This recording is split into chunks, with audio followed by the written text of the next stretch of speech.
اشتقنا يا رمضان اشتقنا باقي كم يوم على موعدنا اشتقنا يا بسم اللہ الرحمن الرحیم نحمدہ ونصلی علی رسولہ الکریم اما بعد۔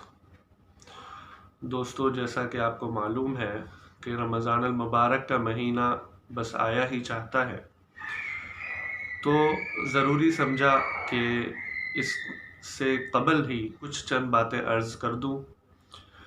رمضان المبارک کی اہمیت اور قدر تو ہم سب جانتے ہیں، اور اس کی اہمیت کی سب سے بڑی مثال یہ ہے کہ حدیث مبارکہ میں آتا ہے کہ نبی کریم صلی اللہ علیہ وسلم جب رجب کا چاند دیکھتے تھے تو نبی کریم صلی اللہ علیہ وسلم یہ دعا پڑھتے تھے: اللہم بارک لنا فی رجب و شعبان و بلغنا رمضان، کہ اللہ ہماری عمر اتنی کر دیجئے کہ ہمیں رمضان تک پہنچا دیجئے۔ یعنی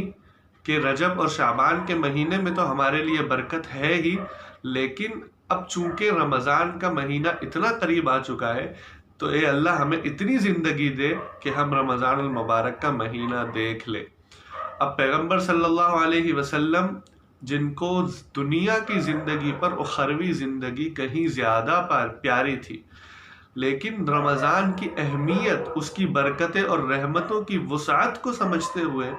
انہوں نے یہ دعا کی کہ اللہ مجھے اس دنیا میں اتنی زندگی دے کہ میں رمضان المبارک تک پہنچ جاؤں۔ اب چونکہ رمضان المبارک انتہائی قریب آ چکا ہے تو اس کے حوالے سے اس سے پہلے ہی ہمیں اس مہمان کا کس طرح سے استقبال کرنا چاہیے، اس کے لیے علماء کرام نے چند ضروری باتیں نقل کی ہیں اور کچھ اہم تجاویز اور ہدایات دی ہیں جس پر عمل کرنے سے انتہائی فائدہ۔ سب سے پہلے تو فرض اور واجبات کی ادائیگی اور توبہ اور استغفار، کہ رمضان المبارک کی آمد سے قبل فرض اور جو واجبات ہیں اس کی ادائیگی کی پابندی بنا لینی چاہیے۔ رمضان المبارک کی آمد سے قبل ہی اس کی عادت بنا لینی چاہیے کہ فرائض کی ادائیگی کی پابندی کریں، واجبات کی پابندی کریں، سنتیں ادا کریں، جتنی بھی سنتیں ہیں ان کو زندہ کرنے کی کوشش کریں اور اس کی عادت بنا لیں۔ اور اس کے علاوہ جتنے بھی گناہ ہیں ان سے توبہ کریں، اللہ رب العزت سے معافی مانگیں، استغفار کریں، چاہے جو بھی گناہ کیے ہوں، ہاتھ، ناک، کان، جسم کے جتنے اعضاء کے جتنے کے سارے گناہ ہیں، سب سے اللہ رب العزت سے معافی اور صدق دل سے توبہ کر لینی چاہیے تاکہ پاک صاف ہو کر اس مبارک مہینے میں ہم داخل ہوں۔ دوسرے نمبر پر رمضان المبارک کے مسائل سیکھیں۔ صدقۃ الفطر ہو گیا، روزے کے مسائل ہو گئے، تراویح کے مسائل ہو گئے، اعتکاف کے مسائل ہو گئے۔ اسی طرح رمضان المبارک میں پیش آنے والے جتنے بھی مسائل ہیں ان کو ابھی سے سیکھنا شروع کریں، کیونکہ رمضان المبارک آ جائے گا، پھر مسائل پیش آئیں گے، پھر جو ہے اس مسئلے کے جواب کی تلاش کے اندر جو ہے انسان پھر پریشان ہو جاتا ہے۔ اب چونکہ کچھ موٹے موٹے مسائل جب ذہن میں ہوں گے تو پھر انشاءاللہ جو زیادہ تر پیش آنے والے مسائل ہیں اس کا جواب جب علم میں ہوگا تو زیادہ پریشانی بھی نہیں ہوگی، مسئلہ وہیں معلوم ہو جائے گا۔ نمبر 3 یہ کہ اپنے نفس کو تقوی کا پابند بنائیں۔ رمضان المبارک اور روزوں کا مقصد ہی انسان کو تقوی پر لانا ہے۔ اللہ رب العزت نے فرمایا کہ یا ایھا الذین آمنوا کتب علیکم الصیام کما کتب علی الذین من قبلکم لعلکم تتقون، کہ اے ایمان والو، ہم نے تم پر روزے فرض کیے ہیں جس طرح سے تم سے پچھلی امتوں پر یا پچھلے لوگوں پر روزے فرض کیے گئے تھے تاکہ تم تقوی اختیار کر لو۔ تو روزوں کا مقصد تقوی ہے، تو ابھی سے ہی نفس کو تقوی کا پابند بنائے اور جو کہ روزوں کا اصل مقصد ہے۔ نمبر 5 یہ کہ صلہ رحمی میں جلدی کریں، رشتے ناطے نہ توڑیں بلکہ رشتہ داروں کے ساتھ حسن سلوک کریں، اور جن کے ساتھ ناراضگی ہیں ان کے ساتھ جائیں، ان کے ساتھ دوبارہ سے تعلق قائم کریں۔ اور صلہ رحمی کرنا بہت ہی بڑا جو ہے ثواب ہے، بہت ہی بڑے اجر کا کام ہے، بہت ہی بڑی عبادت ہے۔ نبی کریم صلی اللہ علیہ وسلم نے فرمایا کہ اصل صلہ رحمی کرنے والا شخص تو وہ ہے جس کے ساتھ قطع رحمی کی جائے اور وہ صلہ رحمی کرے، یعنی جس کے ساتھ تعلق توڑا جائے اور وہ جوڑے۔ تو یہ بہت ہی بڑی عبادت ہے۔ تو ہم رمضان المبارک سے پہلے اپنے رشتہ داروں میں، اپنے قریبی عزیزوں میں جتنی بھی ناچاکیاں ہیں، جو پریشانیاں ہیں، ان کو ختم کر کے رمضان المبارک کے استقبال کی تیاری کریں۔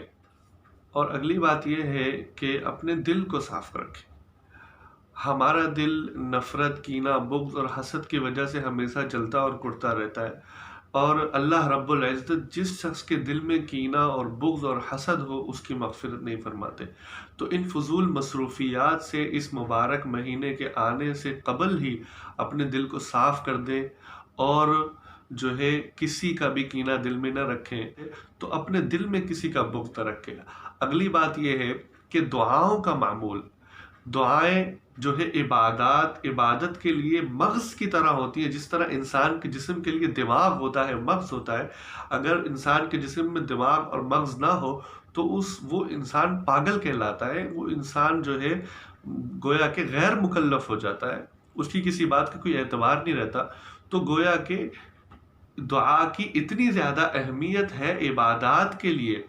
تو ہم دعاؤں کی کثرت کا، اور رمضان المبارک چونکہ دعاؤں کی قبولیت کا مہینہ ہے، کثرت سے دعائیں قبول ہوتی ہیں، اللہ رب العزت بہت زیادہ دعاؤں کو قبول کرتے ہیں، اللہ رب العزت کی رحمت اتنی زیادہ ہوتی ہے۔ تو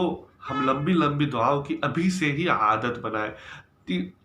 اس کے علاوہ شب بیداری کی عادت، کہ ابھی سے ہی جو کہ رمضان المبارک میں رات کی جو عبادات ہیں ان کا دورانیہ بڑھ جاتا ہے۔ تہجد کی نماز کثرت سے لوگ پڑھنے لگتے ہیں، پڑھنی بھی چاہیے، اور تراویح پڑھتے ہیں جو کہ ایک لمبی نماز ہو جاتی ہے۔ تو ابھی سے ہم اس کی عادت بنائیں، رات کو قیام کریں، رات کو نماز پڑھیں، تہجد کے لیے اٹھیں، اور جو ہے رات میں عبادت کرنے کی کوشش کریں۔ اس کے علاوہ تلاوت کلام پاک کا معمول، رمضان المبارک میں قرآن کریم نازل ہوا، تو گویا کہ یہ قرآن کریم کے نزول کا مہینہ ہے، مبارک مہینہ ہے، اور اسلاف جو ہے وہ رمضان المبارک کے مہینے میں کثرت سے تلاوت کیا کرتے تھے، بہت زیادہ تلاوت کیا کرتے تھے۔ بعض اکابرین کے بارے میں تو یہ آیا کہ وہ ایک رمضان میں 60 قرآن کریم جو ہے وہ ختم کر دیا کرتے تھے،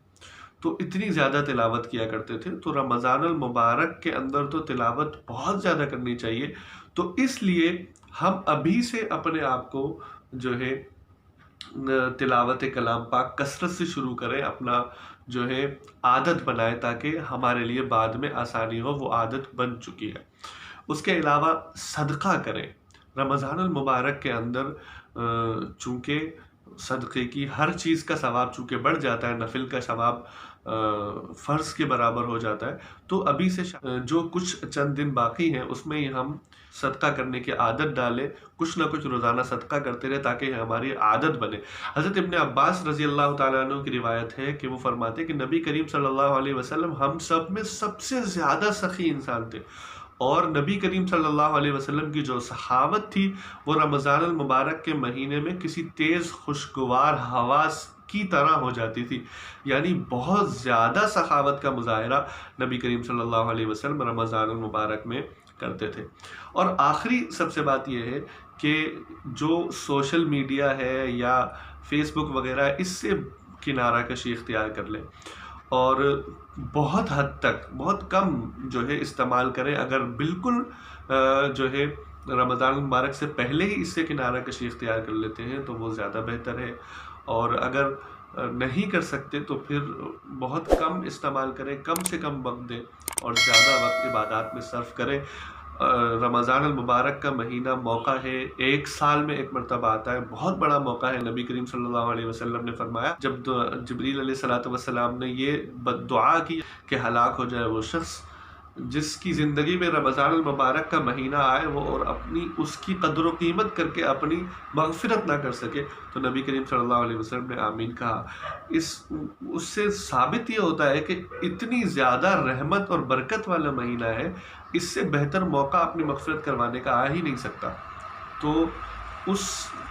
موقع کا فائدہ جس نے نہیں اٹھایا تو گویا کہ وہ ہلاکت کا ہی مستحق ہے. تو اللہ رب العزت سے دعا ہے کہ اللہ رب العزت ہمیں یہ جو مہمان آنے والا ہے رمضان المبارک کا مہینہ، اس کی قدر کرنے کی، اس کی اہمیت جاننے کی اور اس کے اوقات کو قیمتی بنانے کی توفیق عطا فرمائے. وآخر دعوانا الحمدللہ رب العالمین. اشتقنا يا رمضان اشتقنا باقي كم يوم على موعدنا اشتقنا يا رمضان اشتقنا باقي كم يوم على موعدنا يا مدير قروب